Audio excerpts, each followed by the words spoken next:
ठीक है, तो today we are going to be starting your modern Indian history section for GS Foundation. ठीक है, now before we dive into the first topic, I would like to give you a complete breakdown of this syllabus. I'll be taking you through the major themes, sub themes and subtopics that we'll be covering over the course of the next month or so. ठीक है, तो modern Indian history शुरू कब होती है? कुछ idea होगा ना? हाँ, औरंगजेब के डेथ के बाद। और कोई बताए? एडवेंट ऑफ यूरोपियंस के साथ। और कोई डेट? रेनेसांस से। अच्छा, और कोई डेट? कुछ लोग मानते हैं कि 1858 के रिवोल्ट के बाद शुरू होता है, कुछ लोग मानते हैं कि 1885 with the formation of the Congress शुरू होता है। तो what is the point that I am trying to convey over here कि हिस्ट्री में कभी भी हम एब्सोल्यूट्स में बात कर सकते हैं और it is always going to be relative on the basis of the perspective that we are seeing observing all these developments from. कोई एक absolute general theory of history होगा? नहीं, it is always going to be relative. ठीक है, now for our purposes we have decided to cover modern Indian history from early modern period,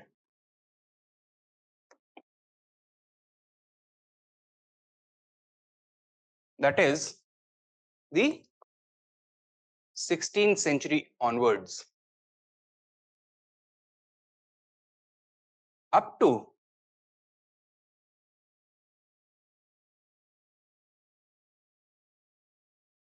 India's independence and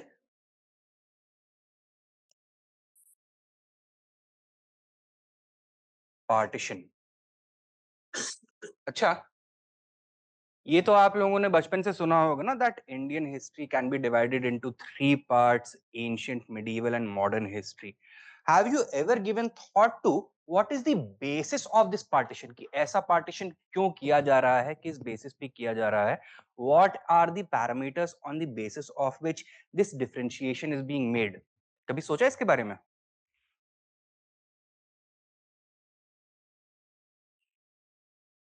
based on region, religion. अच्छा, आप you are not very far from the mark. In fact जब Indian history को पहली बार इन 3 parts में divide किया गया था ना, they were not in fact known as ancient, medieval और modern history. They were known as the Hindu period of Indian history, Muslim period of Indian history and the British period और modern period of Indian history. In fact जो ये tripartite division of Indian history है, this is not an Indian invention. This was imposed upon the people of India, upon the history of India by Western scholars who started writing about Indian history from the 18th century onwards after the beginning of British rule in Bengal. तो वो एक अपने European lens से Indian history को perceive कर रहे थे। And क्योंकि यूरोपियन हिस्ट्री को by this point of time 3 parts में डिवाइड किया जा चुका था, that is the classical age, dark age and the modern age, that is why they simply superimposed it upon the history of India. तो ये tripartite division हमको अंग्रेजों से आप ये बोल सकते हैं वसीयत में मिला है एक तरह से। However, do you see any problem with the division of Indian history into the Hindu, Muslim and British periods? किस तरह का डिवीजन लग रहा है ये? सेक्युलर ऑब्जेक्टिव डिवीजन लग रहा है या फिर कम्युनलाइज्ड डिवीजन? कम्युनलाइज्ड डिवीजन लग रहा है। Therefore there was a need to secularise it as well. Further जब इंडियन हिस्टोरियंस ने हिस्ट्री को पढ़ना शुरू किया, they realise that the British division of Indian history into 3 parts, that is Hindu, Muslim and British, that is deliberate. This is part of their design to divide and rule India. ठीक है, तो अब क्या करने की जरूरत थी? हिस्ट्री के नैरेटिव को सेक्युलराइज करने की जरूरत थी, right? And the nationalist historians who started writing about Indian history from the 19th century India, 19th century onwards, did this.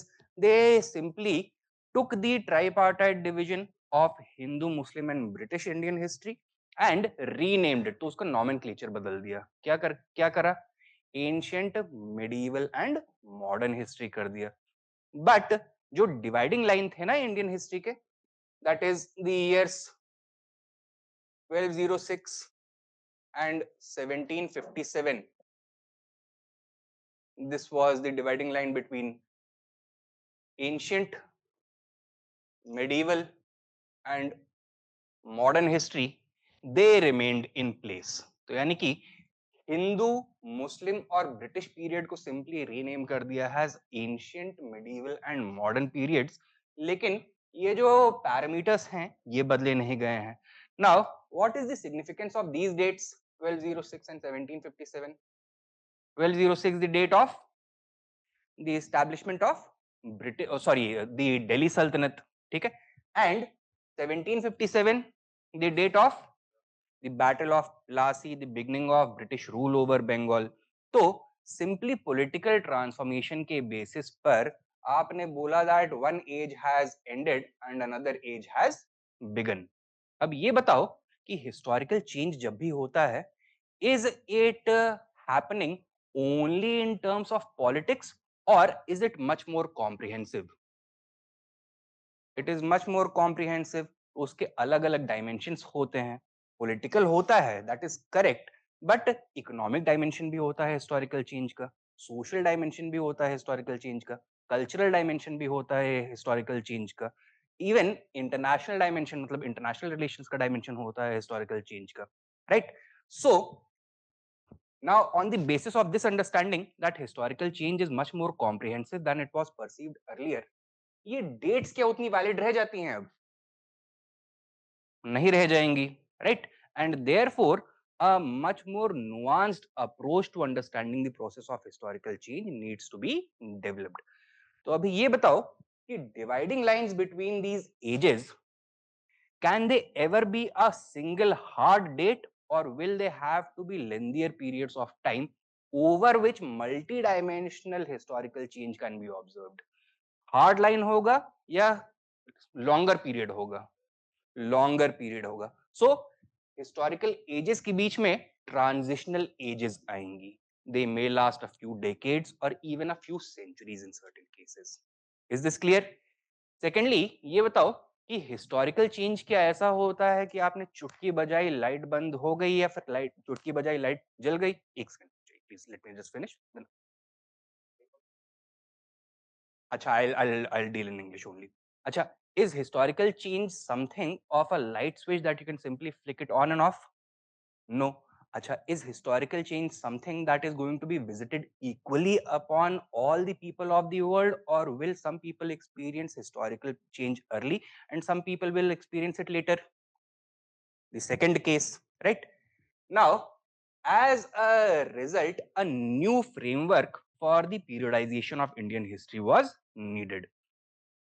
And on this basis, while the next generation of historians, they kept this tripartite period division of Indian history intact, they got rid of these dates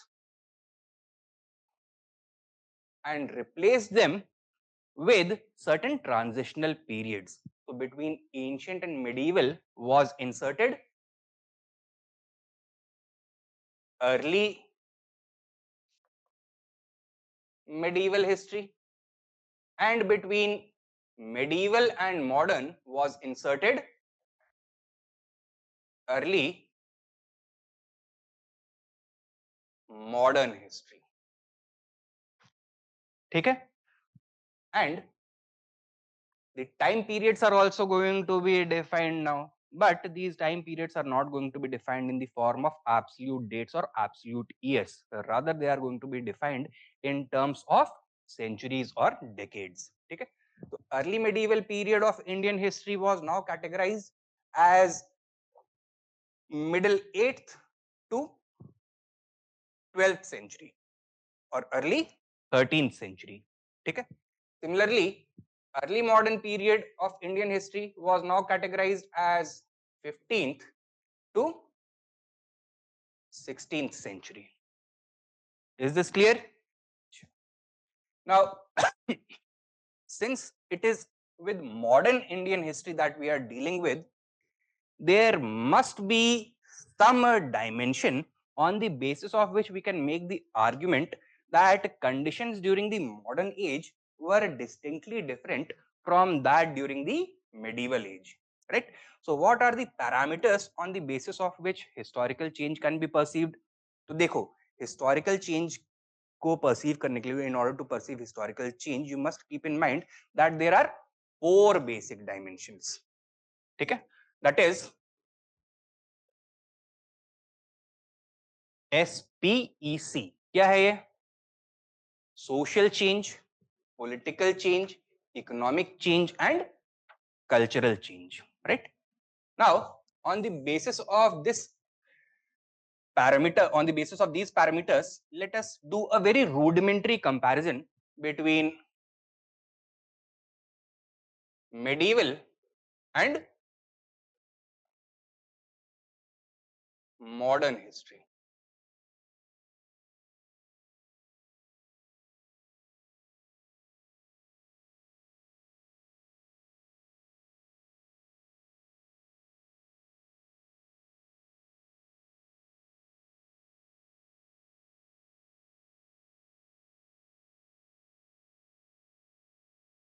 Now, let us first address the modern period. What is the basis of the social organization, or what is modern society like, or what should it be like, at least in an ideal sense, theoretical sense? What should be the parameters on the basis of which modern society is organized? Should it be organized on the basis of religion, language, caste, gender, place of birth, or should the basis of social organization be more rational on the basis of individual merit? क्या मतलब in an ideal sense क्या होना चाहिए? The second one, ठीक है? तो rational basis of organization.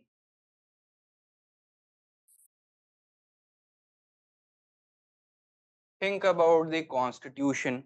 What kind of a social hierarchy does it envisage? A merit-based hierarchy or an a parochial hierarchy? A merit-based egalitarian system or parochial hierarchy? Merit-based egalitarian system. So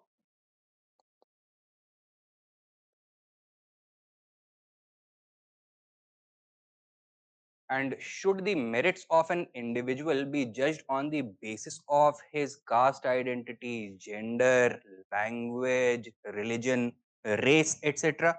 Or should it be on the basis of his individual capabilities?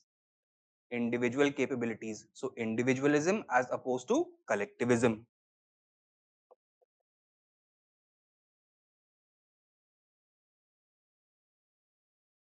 ठीक है? And वहीं compare it to the medieval society. So, in place of a rational basis of organization, what are we going to find? A parochial basis, an irrational basis of organization. ठीक है?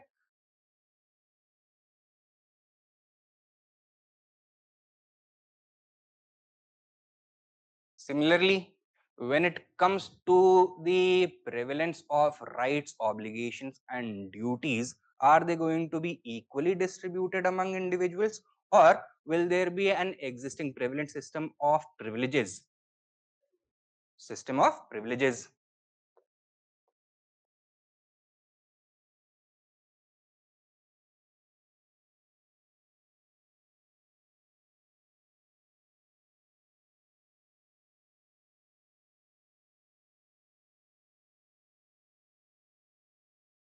Will the rights of the individual be given primacy, or will they be subservient to the interests of the collective?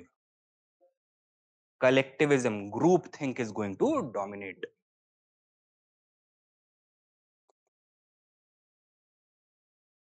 That is one way in which the medieval age differs from the modern age.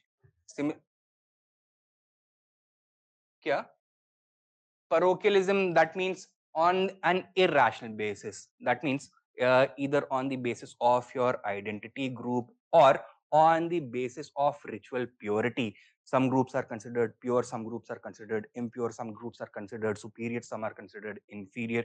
So on that basis, that has no rational basis. Yep.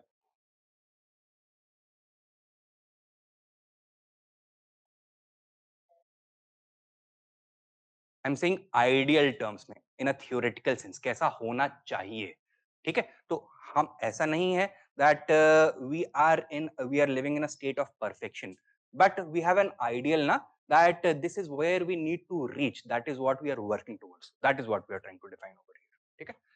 Simply sorry, similarly, when it comes to polity, what do we find?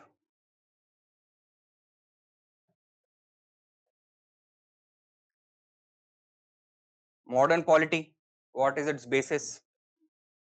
Rule of law. What else? Democracy, constitutionalism, etc.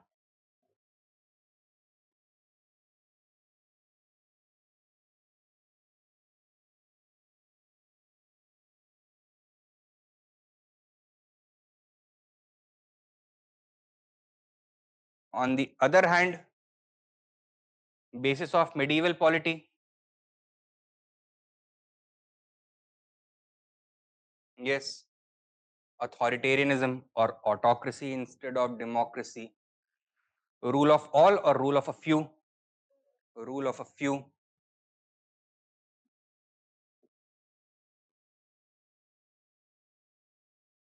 and arbitrary rule or constitutional rule, arbitrary rule,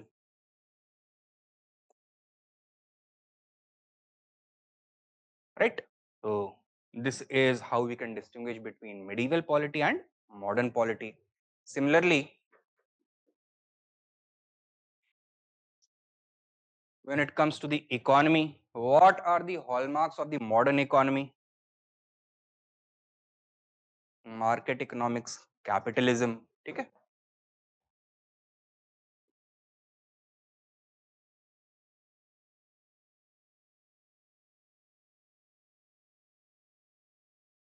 What else? Free trade, that is part of capitalist market economy. What else? The level of global interconnectedness, is it high or low? High, we are talking in terms of a global supply chain, ठीक है? तो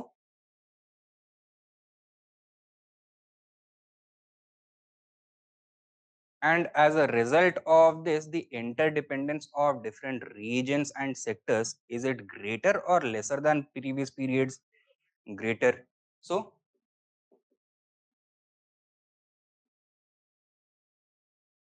interdependence is greater. In contrast, medieval economy was characterized by fully developed capitalist mode or pre-capitalist mode of organization. Pre-capitalist mode of organization.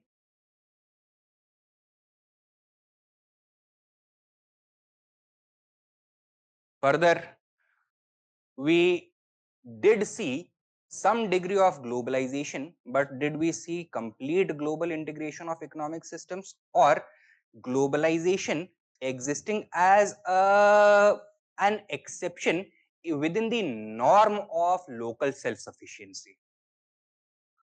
So globalization was the exception, it was happening at a higher level, but at the lower level, the economy was self-sufficient in different regions. So economic self-sufficiency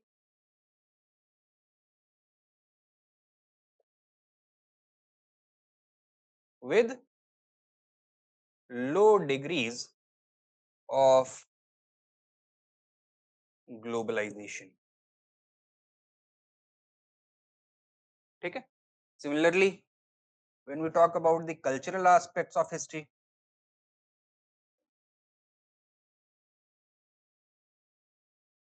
modern culture characterized by elements such as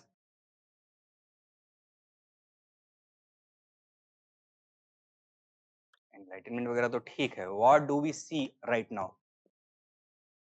अरे secularism वगैरह भी ठीक है सब कुछ, but Do we see greater exchange than previous periods or lesser exchange than previous period? Greater exchange. So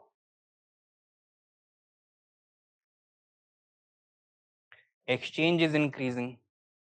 At the same time, due to the emergence of a global culture, जो local या regionalized cultures हैं, are they flourishing or are they threatened by this global culture? They are threatened by this global culture. So loss of cultural diversity is a threat. ठीक है? But efforts are being made to prevent it or slow it down or avert it. On the other hand, when it comes to medieval culture, what do we find? A greater degree of exchange or greater degree of regionalization? Regionalization.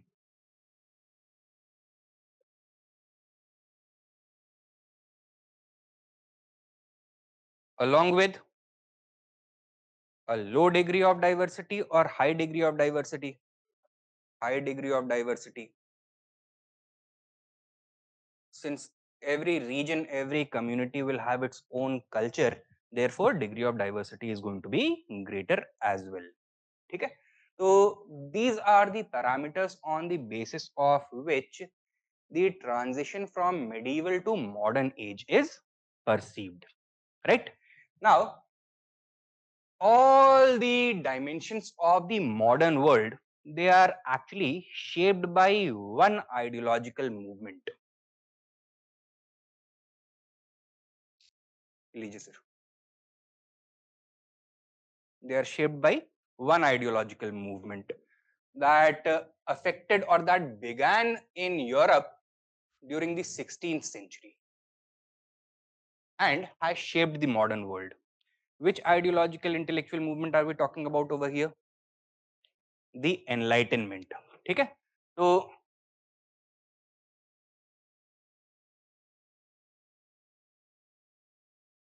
the Enlightenment project began in pockets of Europe during the 16th century, brought about significant changes in European polity, economy, society, and culture over the 18th and 19th centuries, and through the instrument of European imperialism, gradually spread across the entire world, right? And it is from this period onwards that we can say that the modern age in world history began. Now, which group or which continent was affected first by the Enlightenment? It was Europe, and it is through this European contact that Enlightenment spread to the rest of the world. So, India may, what is going to be the medium through which Enlightenment is going to be introduced? It is through European colonization only. All right. And this is going to begin from the late 16th century onwards. Who were the first Europeans to arrive on Indian shores? The Portuguese, right? And that is why we are saying that early modern history begins from the 16th century itself, right? Different books you are going to find where the historians have started writing modern Indian history from different dates. Some have started from 1707, some have started from 1757, some from 1857, some from 1885. However, to get a better comprehensive understanding, we must start from the advent of Europeans. So, if we take a breakdown of the syllabus or lecture plan, it is from here that we will be beginning.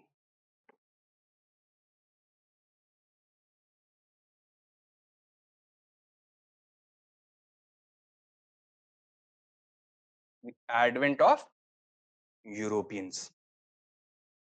Now, whenever we are introducing a new theme, certain things you should keep in mind, certain questions you should ask yourself and see whether your lecture is able to address these questions, because it is on the basis of this that the UPSC is going to be framing questions in both your prelims as well as your mains examination. क्या है वो questions? What When, where, and why? So, what was the phenomenon of European advent in the Indian Ocean region? When did this start? Where did the different European powers first land in India? Where did they establish their first factories? And what was the reason for their arrival? Why did they come to India? These questions we'll be addressing. Now, who were the first Europeans to arrive on Indian shores during this early modern age? It was the Portuguese. So, we'll be addressing the Portuguese history of India as well.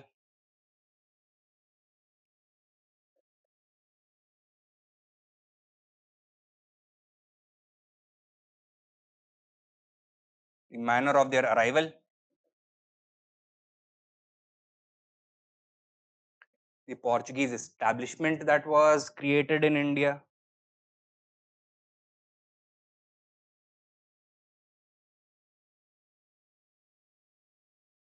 the Estado da India, the important Portuguese governors who set the stage for the expansion of Portuguese power not only in coastal India but also in the wider Indian Ocean region.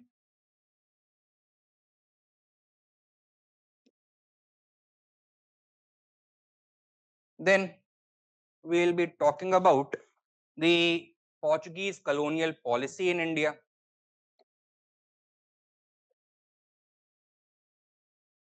And through these policies, we will be trying to underscore the weaknesses of the Portuguese colonial enterprise in the Indian Ocean region, leading to the factors for their failure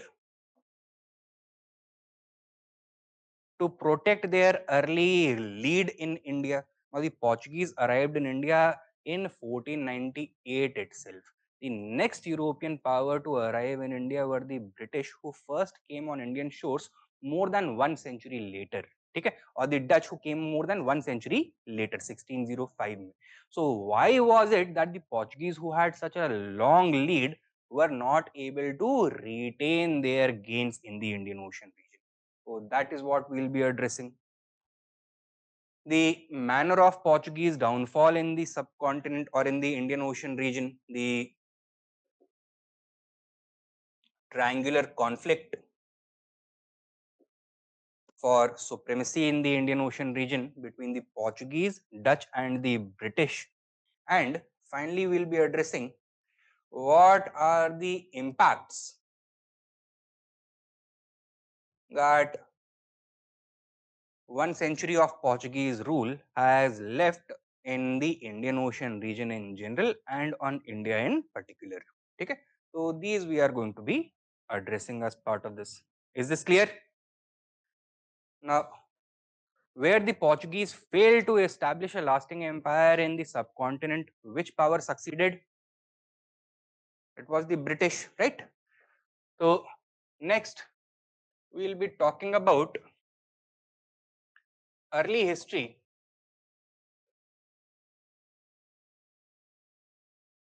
of the East India Company.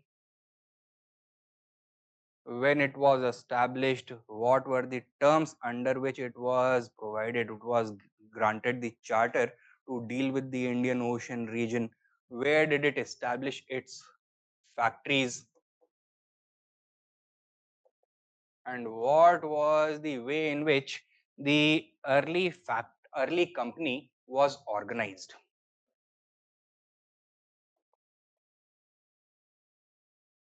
We will be addressing these things as well.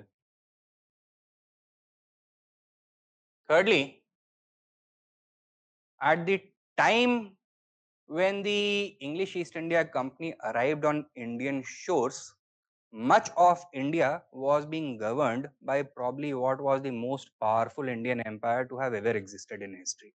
Which empire? The Mughal Empire. But as the Mughal Empire started declining, this created the space for the rise of the East India Company.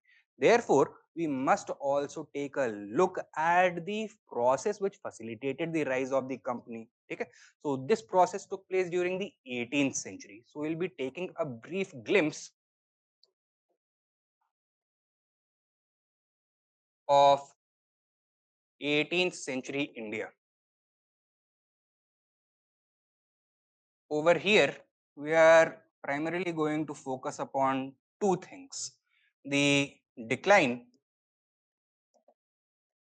of the Mughal Empire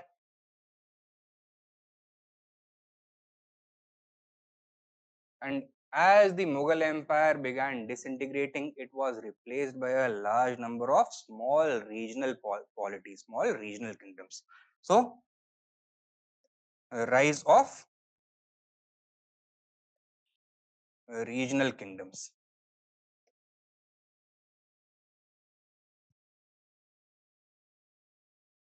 This we are going to address. And simultaneously, in the backdrop of weakening central authority and the disintegration of Mughal authority, Indian polity became fragmented, creating the necessary space for the emergence of a British power in India. So, we are also going to talk about the beginning of British ascendancy in India. So this is going to be the early phase of British conquests in India or British victories in India. We are going to be primarily focusing upon two important conflicts which gave the East India Company a foothold on the subcontinent. Which conflicts? The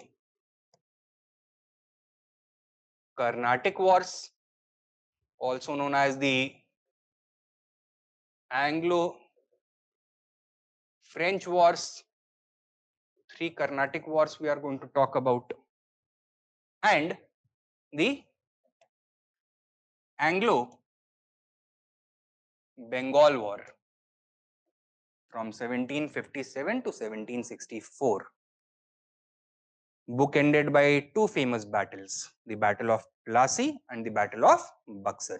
So, what were the circumstances responsible for these conflicts? What were the important developments that took place? What was the outcome of these conflicts? And what were the consequences, long-term consequences of these conflicts that we are going to be focusing upon? Is this much clear? Okay. And with this, British rule began in the region of Bengal and certain parts of South India, right?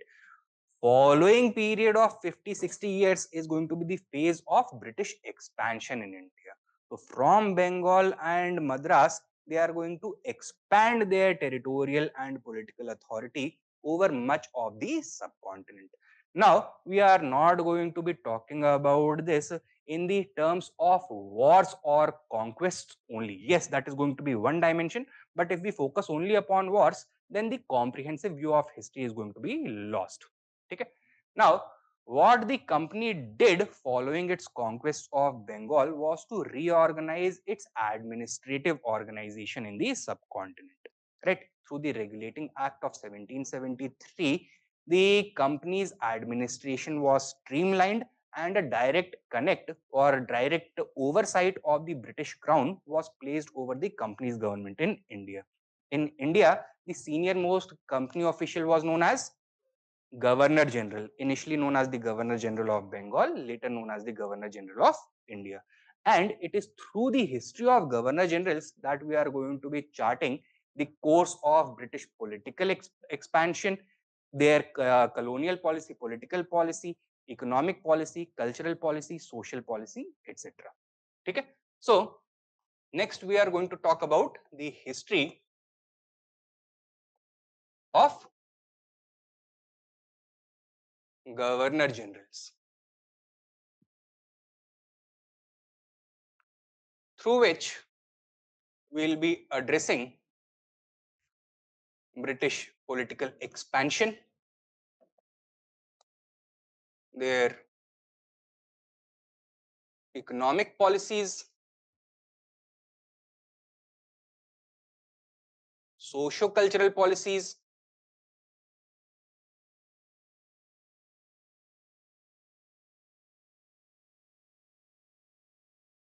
and their administrative policies along with their impact.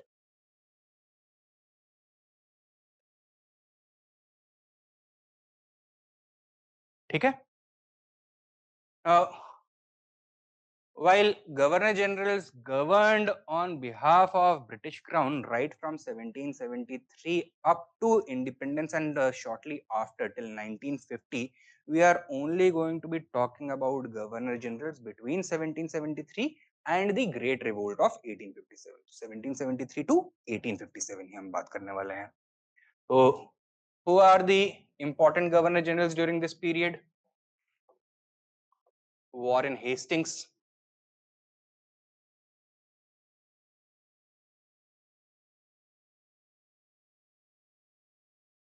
Cornwallis,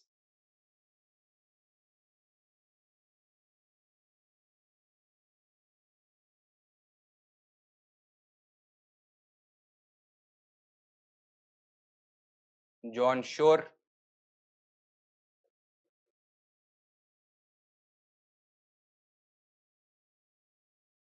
Wellesley,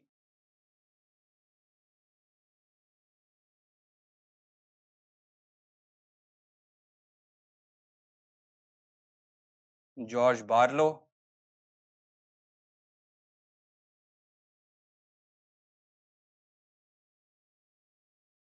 Minto the First,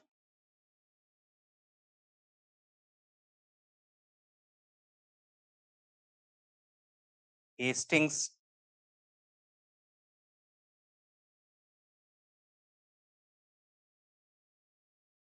Amherst,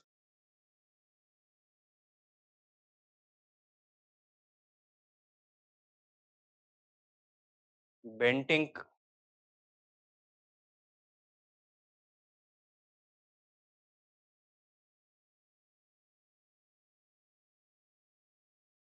Metcalfe,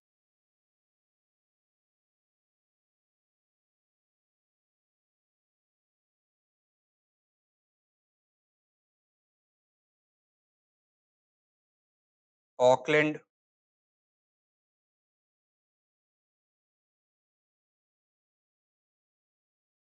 Ellenborough,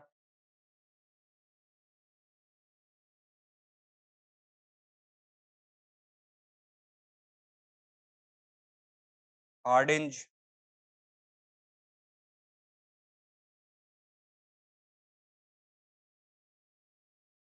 Dalhousie,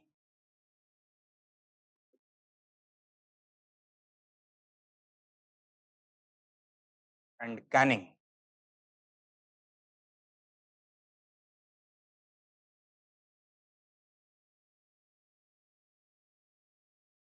Warren Hastings arrived in India as governor of Bengal, and following the Regulation Act of 1773, he was designated as Governor General of Bengal. William Bentinck in 1828 arrived in India as a Governor General of Bengal, and following the Charter Act of 1883, he was designated as Governor General of India. Whereas Canning came to India as Governor General of India in 1856, but in 1858, through an Act for the Better Government of India, he was designated as both Governor General of India as well as Viceroy of the British Crown in India. ठीक है? Amherst, Amherst. Don't worry about this. I'll be exporting ये जो slides हैं and I'll be uploading it on the group as. So if you guys are not able to write it down simultaneously, don't worry about it. ठीक है? Is this much clear?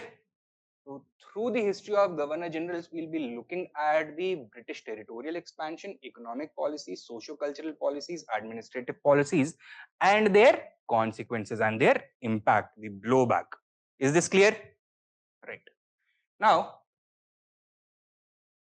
till now, The study of modern Indian history has been about what the British did to India, and now it is going to be about how the Indians responded to the British. Okay? So, the beginning of Indian response in the initial stages, originally, what do you think it is going to look like? As the British expanded their control over different parts of India one by one, as they created their great empire in India piecemeal, new people, new regions were brought under the British flag. British administration was introduced here, exploitative policies were introduced here. Now, in India, did there exist any democratic tradition of political resistance, or did Indians know only about political rebellion or violence as a form of resistance initially? Violence and rebellion, that is what we were accustomed to. Therefore, the initial response is going to be a violent one. And since in India, people living in different regions or belonging to different communities had no affinity with the people of other regions or communities, are these rebellions going to be pan-Indian in nature, or are they going to be localized uprisings? Localized uprisings. So first response came in the form of localized uprisings. Localized uprisings were a permanent feature of British imperialism in India. The roughly 200 years of British rule experienced or witnessed more than 100 such localized uprisings. On average, at least one local uprising every 2 years, or even more than that. For the purpose of convenience, historians tend to divide these localized uprisings into, into different categories, right? Based on the nature of rebel organization, based on their objectives and ideology, these classes are the tribal uprisings,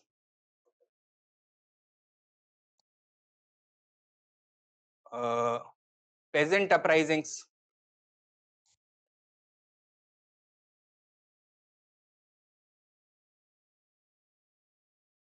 politico religious revolts, and rebellions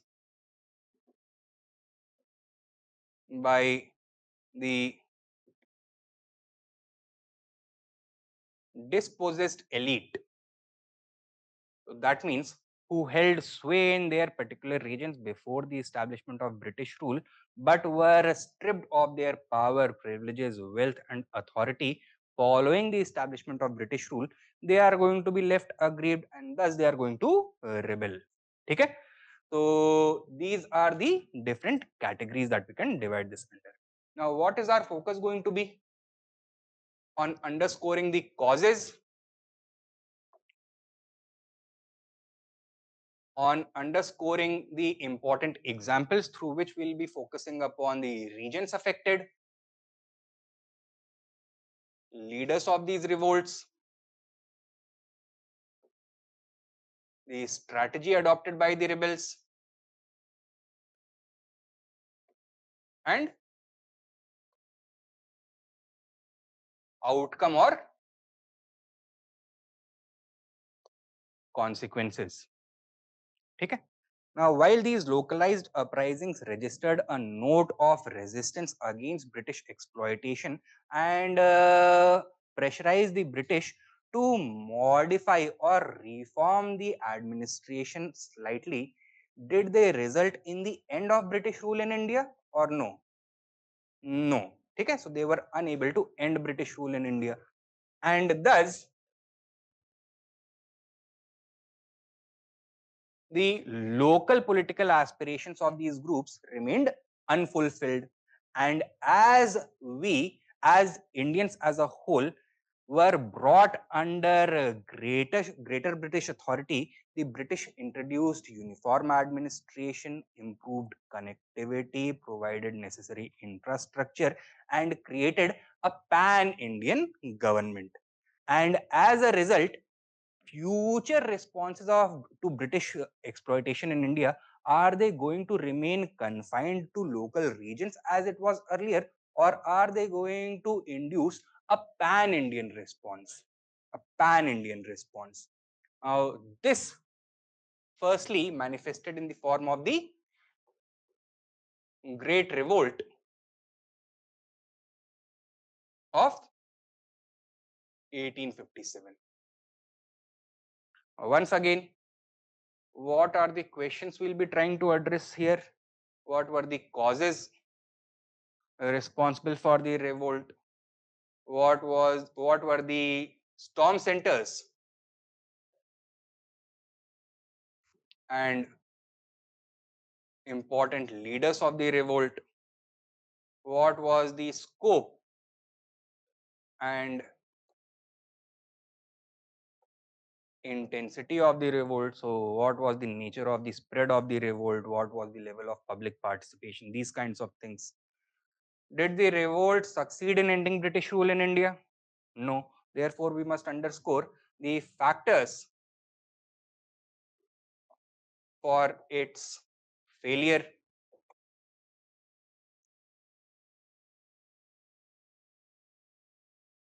And lastly, the Great Revolt of 1857 shook the British Empire to its core. It almost brought the great British rule in India to its knees. And therefore, its aftermath is going to be followed. Its aftermath is going to include a wide series of reforms and changes. So we must take a stock of that as well. So, consequences of the revolt. Okay? Now, when it comes to the revolt of 1857, we have seen the distinction between the medieval age and modern age earlier. As a phenomena, I'm not talking about the time. As a phenomena, where would you place the revolt of 1857? As a medieval phenomenon or a modern phenomenon? I'm not talking about the timeline. Think about the leaders. Think about what drove them. What was their vision for the future of India? What were the forces that they were fighting with, and what were the forces that they were fighting against? What was the social and cultural ethos that they represented? So, were the proponents of the Great Revolt of 1857 a modern political force or a medieval political force? Medieval political force. Okay.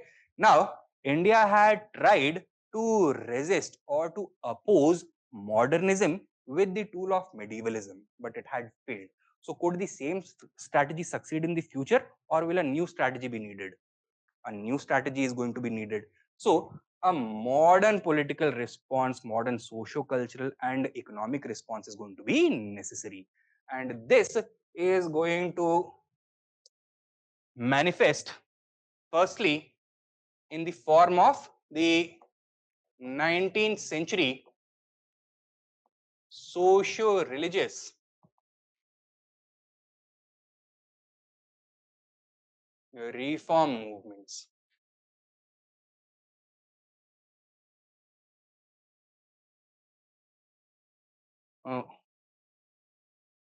We are going to cover this theme through 4 eyes.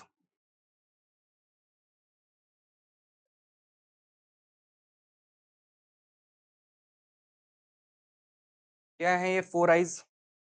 First of all, what were the issues that these 19th century social reformers were trying to address? ठीक है? Secondly, what were the ideas that drove them, and how did these ideas arrive in India? Right? Thirdly, who were the individuals involved in this reform project, and what were the institutions that they established and worked through? And finally, we are going to address the impact or consequences of the socio-religious reform movements. ठीक है, इतना समझ में आया है?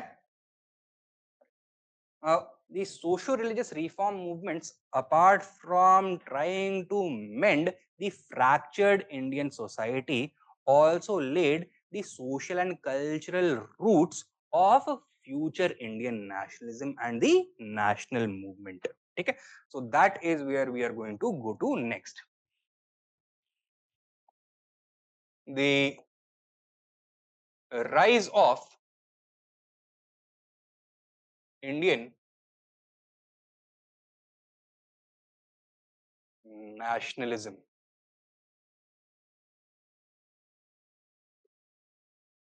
So, first of all, answering the basic questions. What do you understand by the concept of Indian nationalism? Where did this feeling of nationalism first emerge?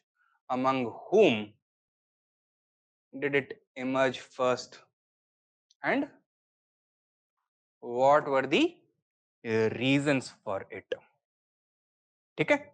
What, where, whom and why? ये address करना है.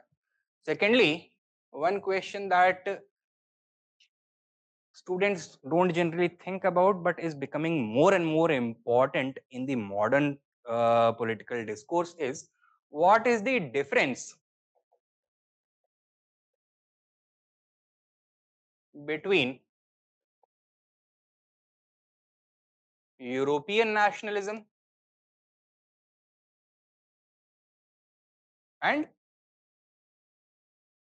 Indian nationalism?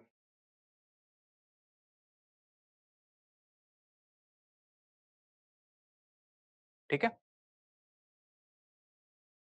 And secondly, the question on whether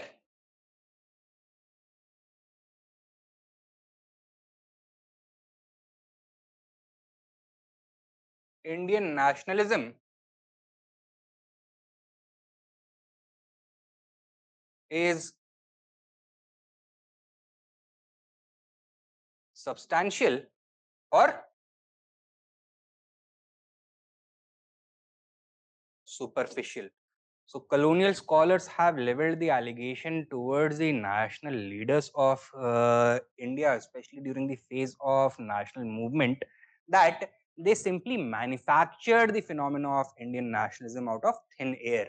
Because of India's diversity, something as Indian nationalism could not have appeared at all.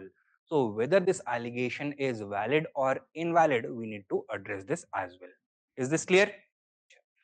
After having addressed this, we are going to talk about the impacts of the rise of nationalism in the form of the formation of the Congress. Over here, one thing we need to talk about is the debate with regards to the creation of the Congress. Colonial historians have leveled the allegation against the Congress that it was not actually meant to represent the national aspirations of Indians. It was not, in fact, meant to oppose British rule, but to safeguard British rule. So, the colonial historians came up with a theory known as the safety valve theory, that the colonial administrators of India wanted to prevent another great revolt like the revolt of 1857, and therefore they felt that the best strategy to do so would be to allow Indians to vent their pent up aggression periodically once every year in a peaceful manner, so that this pressure could be released periodically, like the whistle in a pressure cooker, right? If they allowed this pressure to build up, what would happen? Ultimately, a blast, an explosion is going to take place, and that is going to take the British Empire of India down in flames with it. So we need to address this debate about the safety valve theory.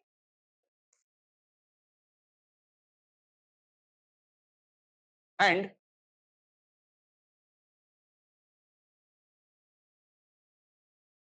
With this, we'll be talking about the long term consequences of the formation of the Indian National Congress.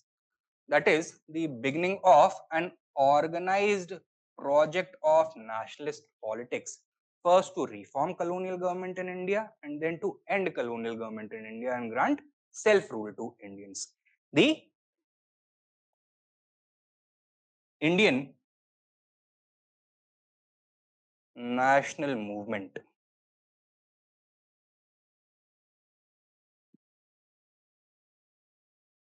from 1885 to 1947, formation of the Congress to independence and partition.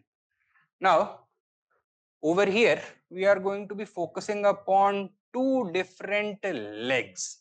First of all, we are going to keep an eye on the evolution of the Indian national movement under different ideologies. So initial phase of the national movement is going to be dominated by a class of politicians that in Indian history are referred to as liberals or moderates. So this is going to be the moderate phase. They are going to be eclipsed by a new class of political conservatives known as extremists.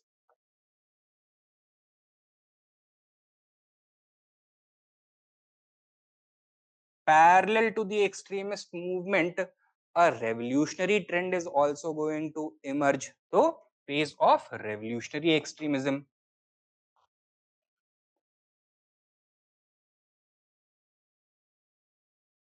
However, none of these ideologies are going to be able to bring about a fundamental change in the nature of the colonial government of India. And this is going to create the space for the emergence of the Gandhian model of political organization and strategy. So, Gandhian phase. The Gandhian phase is going to be both challenged as well as strengthened by the emergence of new political trends within the national movement, especially after the success of the Bolshevik Revolution. Following the success of socialist revolution in Russia, India में भी socialism का impact ज्यादा बढ़ जाएगा. तो सोशलिज्म's attractiveness for the Indian nationalists is going to grow, and this is going to result in the beginning of the socialist phase. On the one hand, while these ideologies are working to liberate and unify Indians, on the other hand, a very dangerous ideology is also emerging, which is threatening Indian unity. What is that? Communalism. So, communal nationalism.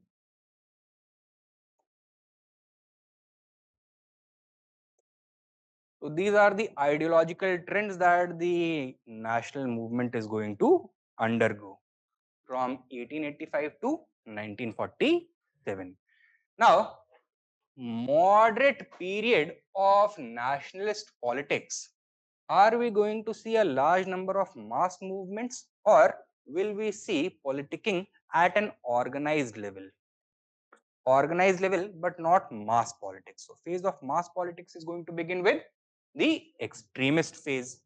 So, within the national movement, after having addressed at least the moderate phase, we are going to enter the phase of mass politics.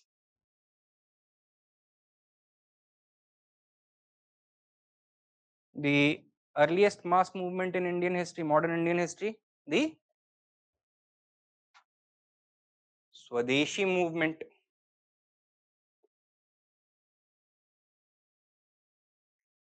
It failed due to the Surat split.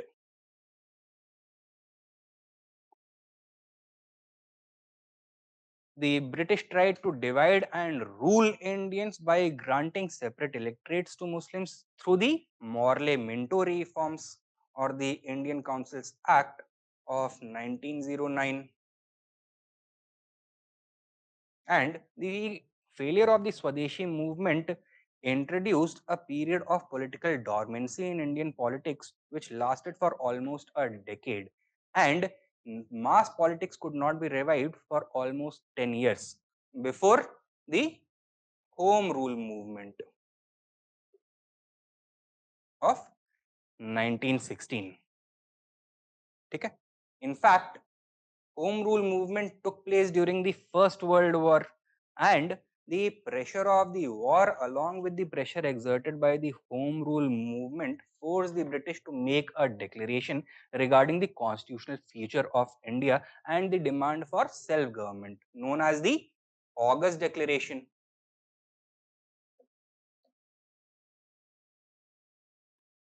of 1917, which promised that the upcoming series of constitutional reforms will take India closer to the goal of self-governance, self-reliance. Okay?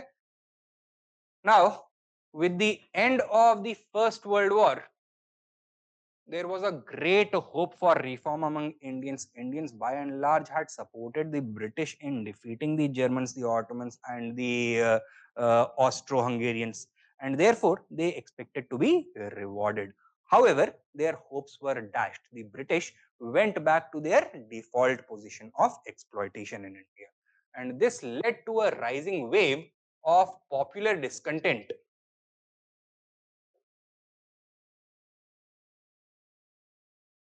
during the post-war period.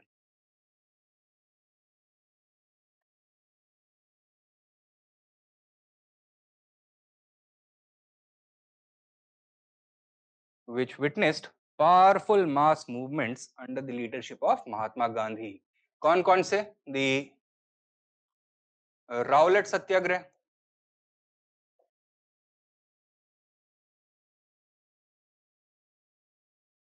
and the Khilafat non-cooperation movements. Right? Now, the sudden withdrawal of the Khilafat non-cooperation movement created a crisis of confidence both within and outside the Congress. These were extremely troubled times filled with controversies. Chief among them was the Swarajist controversy, which threatened to put the project of national independence on the back burner once again. And as a result, due to the cooling down of passions, another trigger was needed to inflame Indian passions and to galvanize the national movement once again. That came in the form of the Simon Commission, resulting in the grand anti Simon agitation.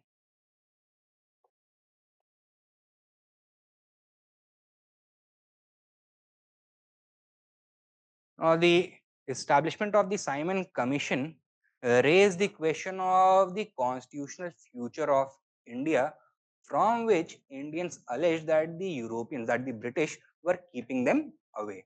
And therefore, a new project for Indians to draft their own constitution that is going to begin. This is going to result in the establishment of the Nehru Committee and its famous Nehru Report, to which Jinnah is going to respond with his infamous 14-point demand program. Now, Nehru report is going to be endorsed by the Congress as its official demand, and it is going to be sent to the sitting Governor General. His name was Arvind, with an ultimatum that if it is not implemented within 1 year, we are no longer going to keep on demanding self-government within the British Empire, that is dominion status. Rather, we are going to graduate to the demand of Purn Swaraj or complete independence. Now, if that 1 year came and went by with no British response, so therefore, Purn Swaraj, a resolution of December 1929, followed by which grand Gandhian movement to attain Purn Swaraj in 1930? The civil disobedience movement. Now, civil disobedience movement began faltering around 1931, as a result of which Mahatma Gandhi felt that it was a good strategy to strike a compromise, right? This was manifested in the form of the Gandhi Irwin Pact of 1931, following which Mahatma Gandhi represented the Congress within the Second Roundtable Conference. The Roundtable Conference were a series of negotiations between the British government on one hand and Indian representatives on the other, in order to decide what the constitutional feature of India is going to look like. तो नया constitution to replace the 1919 Act that was being discussed. ठीक है, तो Gandhi Irwin pact होगा. Now, although the Gandhi-Irwin Pact was not very fruitful, the British went along their path to draft a new constitution for India. That was the Government of India Act 1935. Now, in the meanwhile, the Congress had withdrawn the civil disobedience movement, and like the period after the withdrawal of the non-cooperation movement had been a controversial period, this period is also going to be a controversial period. So what is the strategy that should be adopted by the Congress during peacetime, when no mass revolution or no mass revolts or movements are going on? So with regards to that, a post CDM or post civil disobedience movement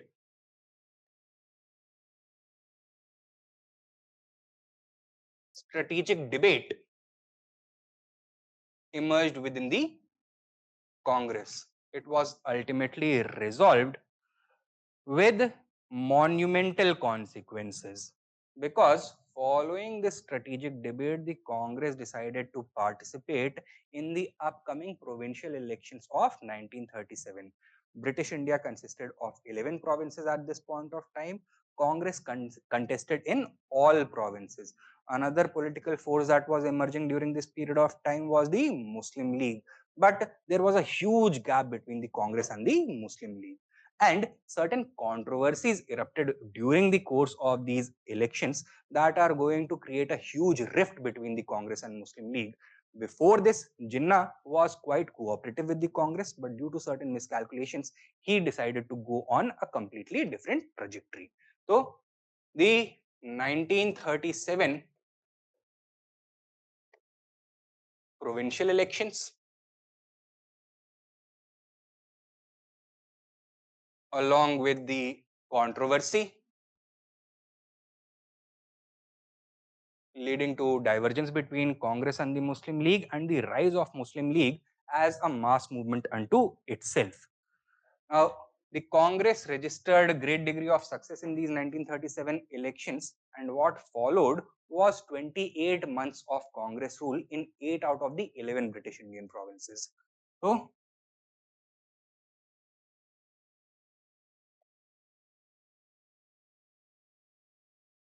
the terms of these assemblies created by these elections was 60 months, 5 years, but the Congress ministries or the Congress governments in all 8 provinces decided to resign prematurely because of the beginning of the Second World War. As soon as that war had begun, the Governor General of India, his name was Linlithgow, he decided to declare war on behalf of India against the Nazi regime of Germany without consulting Indians. So it was in protest against this that the Congress ministries resigned only after a term of 28 months. But these 28 months of Congress rule were quite consequential. Okay? Now, with this, we have come to 1940, and the next 7 years we are going to see a number of attempts by the British to either win complete Indian support in their war effort or concessions by the British to Indians. Okay?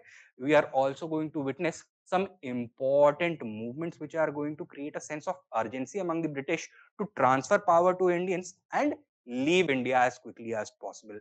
As this realization that British days in India are numbered became clearer and clearer, the competition between Congress and Muslim League, that is also going to intensify regarding the political and constitutional future of India. So this period is going to be the period of India's march towards freedom and partition.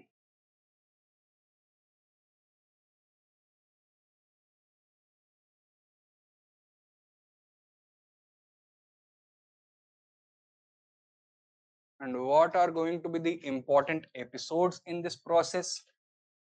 The August offer of 1940, followed by the individual satyagrah of 1940, followed by the Cripps proposal of 1942, followed by the Quit India movement also of 1942, followed by the emergence of a constitutional deadlock between the Congress and Muslim League and the failed attempts to resolve it in the form of the CR formula and the Desai-Liaquat Pact. This is all going to take place in the backdrop of the INA movement, the Indian National Army movement. Now, the level of energy created as a result of these developments from Quit India movement up to the INA movement is going to manifest in the form of violent upsurges in the winter of 1946, 1945-46. So, violent upsurges of winter of 1945-46. This is going to create a new sense of urgency among the British to transfer power and leave India as quickly as possible, resulting in the offer of the cabinet mission plan. However, that is going to be derailed due to controversies and disagreements between the Congress and Muslim League in general and Jinnah and Nehru in particular. This is going to lead to the failure of the plan and the beginning of a communal holocaust following the appeal for direct action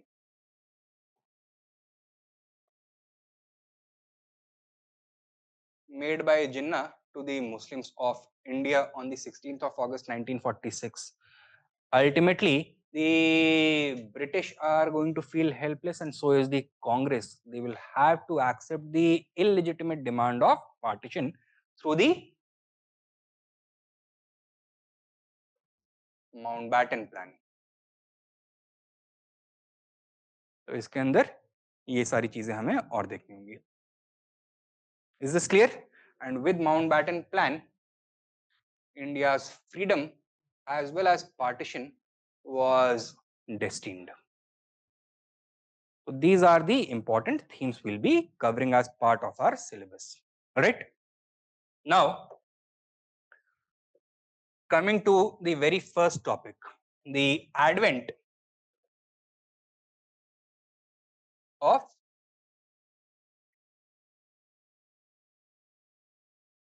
Europeans. Now, if you turn to your notes, the very first page, there is a table. This table mentions in the correct chronological order which European power arrived in India, when did they arrive in India, where in India did they first land, and where was it that they established their first factory. So the order of their arrival in India: Portuguese, Dutch, British, Danes and French. बिना देखे बताओ क्या है? Portuguese, Dutch, British, Danes and French. Portuguese were the earliest to arrive. When did they arrive?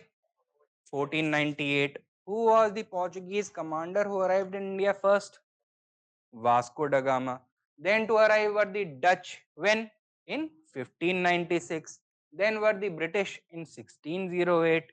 Then were the Danes in 1618. And the last to arrive were the French in 1667. Now, where did the Europeans make landfall in India? Apart from the Portuguese who landed at Calicut. Where is Calicut? In Kerala. Presently, it is known as Kozhikode. Okay? So, at Calicut, all the other powers landed at Surat. Where is that?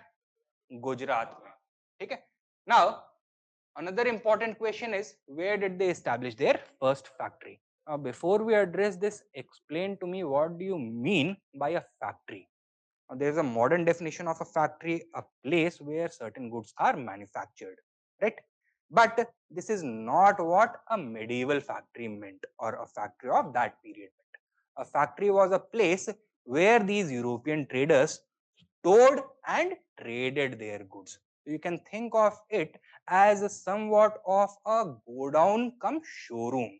Now, this was a fortified settlement, well guarded, and it was built primarily along coasts, important roadways, riverways, waterways, etc., with the permission of the local ruler by these European powers, by these European companies. Is this clear?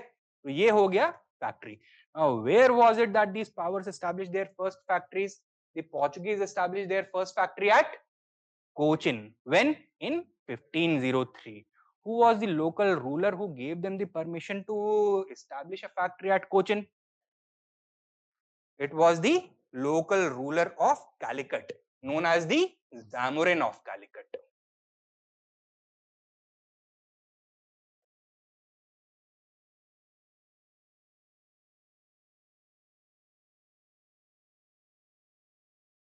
The Dutch established their first factory at Masulipatam. When? In 1605. They were granted permission to do so by the local ruler. Who was the local? Where is Masulipatam first of all? Andhra Pradesh, just north of the Pulicat Lagoon. And which power ruled in this region in 1605, early 17th century? A local sultanate, the Sultanate of Golconda. Okay? Sultan of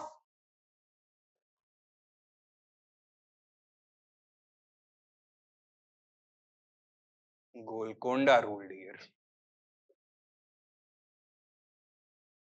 The British arrived here 6 years later, and were granted permission to establish their factory at Masulipatam, also by the Sultan of Golconda. ठीक है? The Danes established their first factory at Tranquebar. Where is it? In northern Tamil Nadu. Now, northern Tamil Nadu, or in fact the whole of Tamil Nadu, was being ruled by some local rulers who were initially the local governors of the great Vijayanagar rulers. Now, in 1565, the Vijayanagar Empire was defeated by the combined powers of the Bahmani successor states, following which their power steadily declined. And over the 16th and 17th centuries, their power disintegrated, resulting in the emergence of smaller regional kingdoms. Now, their top military officials or feudal lords were known as Nayakas or Amar Nayakas. Right?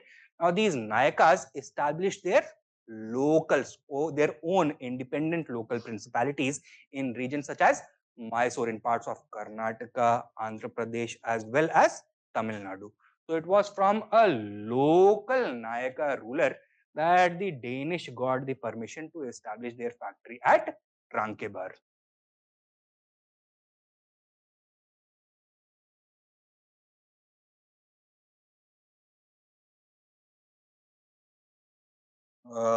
This was the local Nayaka ruler of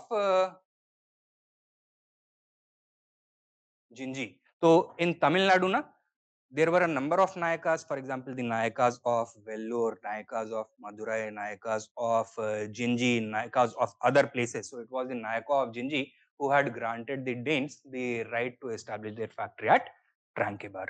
Is this much clear? And finally, the French established their factory at Surat in 1668. Right? Surat, where was it? Gujarat. And Gujarat, since the period of Akbar, had been ruled by the Mughals. Okay? So it was the Mughals who granted them permission to establish their factory at Surat. Is this much clear? We have addressed who, when, where, and first factory. What do we need to address now? Most important question क्या बचता है? Why did the Europeans start coming to India from the turn of the 16th century onwards? ठीक है? What were the factors for their arrival? So Europeans began arriving in India from the end of the 15th century. Their arrival was motivated by a number of socio-economic and political factors. Okay? So whenever this is going to be a general trend that you are going to witness as we progress through your syllabus, that for such developments, there is not going to be a single factor. Rather, these complex phenomena are going to be facilitated by the complex interplay of a number of factors, and not only political factors but interdimensional factors, political factors, economic factors, social factors, cultural factors, etc., etc. So similarly, the onset of European arrival in India was motivated by a number of socio-economic and political factors. First of them was the Renaissance.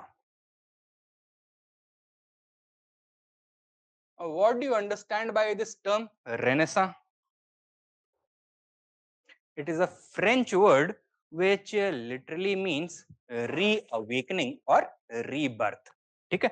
So that means something that was dead or was asleep had been reawakened through this phenomenon.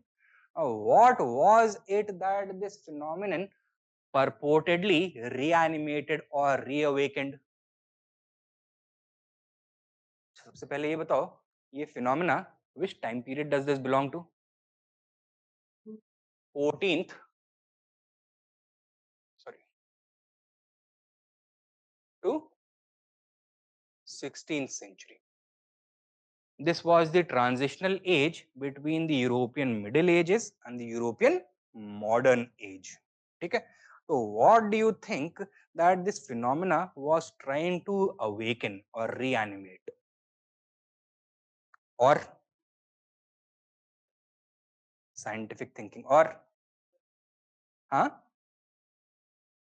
ठीक है, the concept of humanism against deism, the concept of individualism, those things, right? Now, all these ideas are members of the intellectual realm. Okay?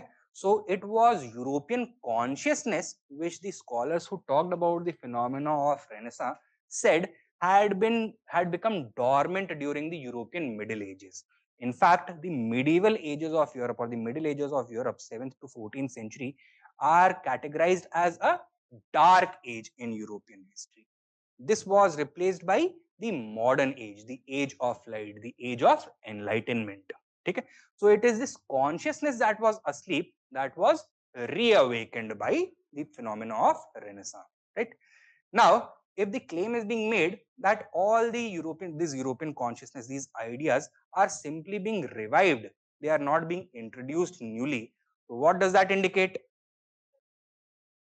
Earlier also they were present in Europe, that they were not new ideas or alien ideas, that before the dark ages when the consciousness of Europe was struck asleep, it was vibrant. This was a progressive period. So European history initially was divided into three phases. Ancient, medieval and modern तो बोलते ही हैं, but they were known as the classical age, dark ages and the modern age or age of enlightenment. Classical European history was shaped primarily by two civilizations. Which ones? The ancient Greek and Roman civilizations. What were the political, economic, social and cultural realities of this period? This was a period of political strength, experimentation, democracy, republicanism, economic growth, urbanization, trade, progress, cultural expression, efflorescence, and scientific temper. ठीक है, वो experimentation का period था. This was a period of learning, of expansion of knowledge, of philosophy, of the emergence of modern social and physical sciences, history, geography, modern in fact ancient medicine, chemistry, physics, etc. उस सब का development, understanding of all these things developed during this period. Dark ages characterized by regression and stagnation, the prevalence of superstition rather than scientific thinking, the dominance of the church, feudalization of polity, economy, and society, the introduction of a high degree of social immobility, social rigidity, etc. And all that was ended with the onset of Renaissance. So the Renaissance was the beginning of the end of the European Dark Ages, Middle Ages. Is this clear? Now, the European historians who started talking in terms of this classical age, dark age, modern age, Renaissance, etc., obviously, who are they going to give the credit to for having introduced the Renaissance? Are they going to credit Indians, Chinese, Persians? Are they going to credit the Egyptians, Arabs, or are they going to give all the credit to the Europeans themselves? The Europeans themselves. That is why they named it the Renaissance, that this was simply the relearned knowledge that had been lost during the medieval ages. The phenomena that they addressed this to was the reacquaintance of lost classical knowledge through an intermediary. Now, that intermediary was the Arabs. The Arabs lie at the center of the old world, right? They connected different civilizations. On their north were the Europeans, to their south were the Egyptians, to their east were the Persians, further to the east were the Indians, and to their northeast were the Chinese civilization. The Arabs traded with all of them, including with Europe, and according to the classical European scholars, the Arabs learnt all the values of classical Europe. They learnt and stored all the knowledge of classical Europe, translated this, and following the end of the Dark Ages, they simply retransmitted it back to the Europeans. Therefore, the Europeans learned from their own ancestors rather than anybody else. But can this kind of exchange ever be possible? Is this ever going to be feasible? No. If the Arabs were learning from the Europeans, they were also in interaction with the Egyptians, the Persians, Indians, and Chinese. They also were creating their own knowledge systems. So the transmission of knowledge is never unidirectional or bidirectional. It is always going to be multidirectional. Therefore, ये Renaissance के पीछे should we be giving the credit only to the Europeans or to the entire collective knowledge of the world created during the European Dark Ages? Entire world. ठीक है? So it was this collective knowledge that was reintroduced in Europe, which awakened European consciousness. Now, debate हमारे यहाँ पे नहीं है. Our field of debate is never going to be what were the parameters or what were the mediums through which the renewal of European classicism came about. It is going to be about what were the impacts of this. And further, since we are trying to address that how the Renaissance kick-started the process of European arrivals in India, we'll have to confine our discussion to that. Okay? Now, the term Renaissance means rebirth or reawakening. It refers to the intellectual and scientific stirring among Europeans towards the end of the 14th century. It was facilitated by the discovery or rediscovery of classical Greek and Roman civilizations due to contact with Arab traders. And this marked the end of the Dark Ages in Europe. Now, the Renaissance was accompanied by a large number of great changes. So, numerous scientific discoveries were made, leading to, first of all, advances in shipbuilding. Europeans were now equipped with the scientific and technological knowledge and material science to develop larger, sturdier, and bigger ships which could travel over longer distances. They would not have to hug the coast any longer, but could ply on the open seas. Therefore, this gave the Europeans the physical means to begin exploring across the world's oceans. Okay? Secondly, this also led to improvements in agricultural science and increase in agricultural production. Okay? Now, as agricultural production increased, what is going to happen to population? Population is also going to increase.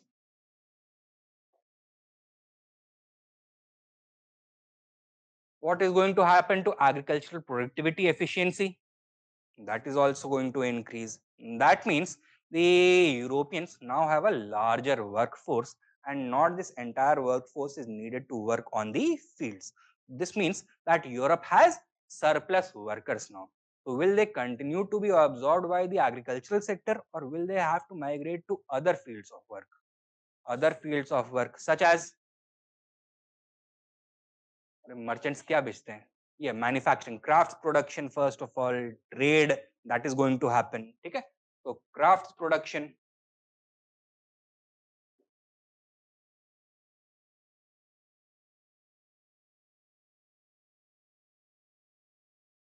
trade, etc. That is going to start taking place. Is this clear? Now, during the dark age, जो socio-economic and political framework था, what was it characterized by? It was characterized by the phenomenon of feudalism. ठीक है? Now, what do you understand by the phenomenon of feudalism? Let me give you a brief overview. It is a socio-economic and political framework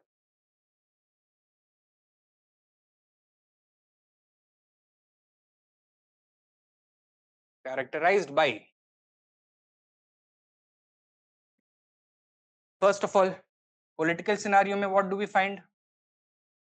Weak central authority. So that means the influence or power or wealth of the king is going to be limited, and power is going to be concentrated in the hands of large landlords upon whom the rulers are going to be dependent economically, militarily, and politically. Okay? So weak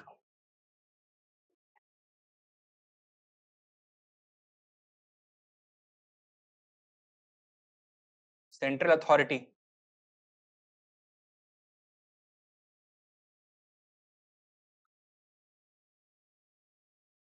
As a result, these large landlords, are they going to be completely under the control and influence of the central monarch, central ruler, or will they enjoy great degrees of autonomy or independence?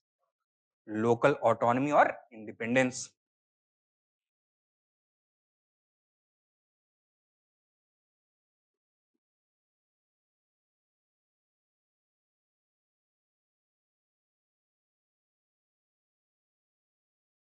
And in such a scenario, will the political conditions be characterized by enduring stability or enduring instability? Enduring instability, since the interests of these feudal lords are going to clash not only with each other but also with that of the central ruler.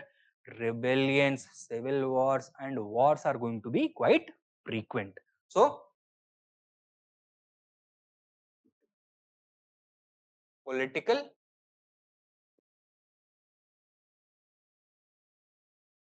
instability. Now, as a result of this political instability, what do you think the impact is going to be on the economy? Will trade, commerce, urbanization be able to flourish, or will they be disrupted of long distance, short distance trade, agriculture, even commerce that is going to take place? So the economy is going to be what? Primarily urbanized or primarily rural agricultural? Primarily rural agricultural. So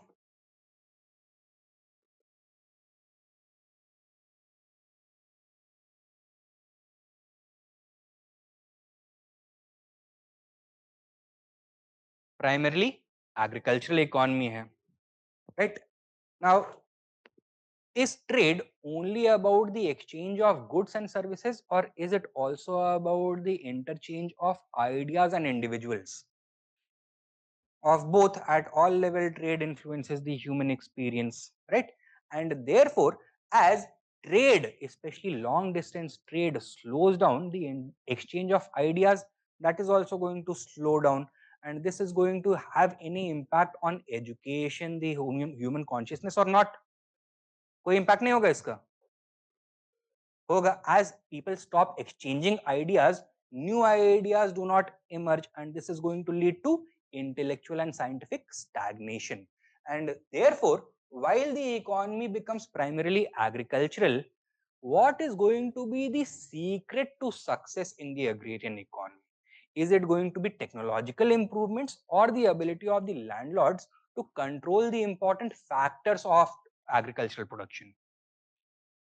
technological improvement के ऊपर एक ceiling लग गया है, because intellectual stagnation हो गया है, तो टेक्नोलॉजिकल स्टैग्नेशन भी हो गया है, राइट? तो because there is a ceiling on technological improvements, therefore the only way to ensure success is to control the factors of agricultural production. Now what are the important factors of agricultural production? Land, water, labor. ठीक है? Now land and water, so they are going to remain stagnant. They are in a finite quantity, qualitatively or quantitatively, especially in technologically deficient periods. It is not possible to improve them substantially. So the only remaining active factor of production in the agrarian economy of Europe was labor. So whoever is able to control labor will be able to succeed agriculturally, succeed economically. And therefore, what is going to be the change with regards to the labor force? Are we going to experience high degrees of mobility and labor freedom, or extreme pressure and control upon the limited labor resources? Extreme control and pressure. And who is going to exert this pressure and control? The people who own all the land, that is the landlords. Okay? So therefore, another economic reality, socio-economic reality of feudalism is going to be the practice of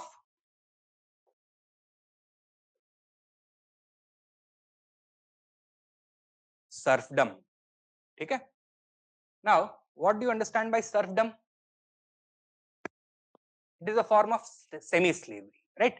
In slavery, the people who are categorized as slaves are treated as the personal property of their masters. So this is an interpersonal relationship between individuals. So there is a class of masters, a class of slaves. Similarly, within feudalism, there are two distinct classes, the class of lords and the class of serfs. Now, the primary purpose of a serf is to serve his feudal lord by providing necessary agricultural labor on the field. So the serf becomes part and parcel of the landed estate. So for example, if one feudal lord means to transfer a parcel of land to another feudal lord, either through conquest or inheritance or sale, etc., he is not simply going to be transferring that piece of land. He is also going to be transferring the number of people who work on that land, who have been working on that land and will continue to work on that land for several generations. Okay? So that is what we mean by serfdom. Okay? In such a scenario,